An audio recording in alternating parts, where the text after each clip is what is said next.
I thought over the next few days I would try to give some meditative thoughts.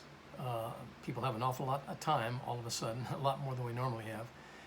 And I'd like us to meditate on a few things, because with that time and with the scriptures telling us to meditate day and night, a couple of thoughts, particularly as we enter into Resurrection Sunday. I find this in 1 Peter chapter 1, verse 3 and following. Praise be to the God and Father of our Lord Jesus Christ. In his great mercy, he has given us new birth into a living hope. We've been born again, a new birth, all right? We're now born into God's family. A living hope through the resurrection of Jesus Christ. I've said before that hope doesn't mean, I hope it doesn't rain. It's the glorious anticipation of a promise that God has given under this glorious hope.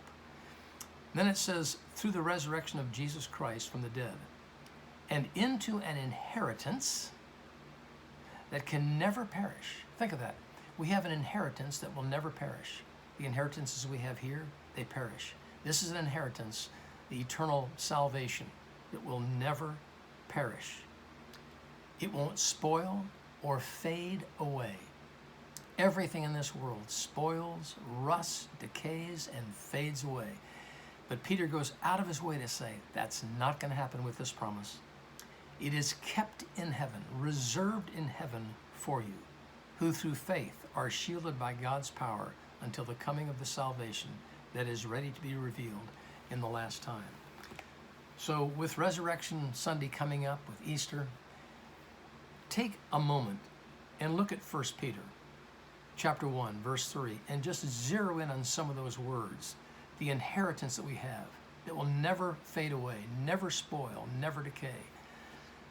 And that gives us hope in the midst of a hard time when we continue to hear bad news. This is the good news. But you have to meditate on it in order to make it that good news. So I hope you'll do that, and we'll have another one for you tomorrow, Lord willing. Hope to see you then.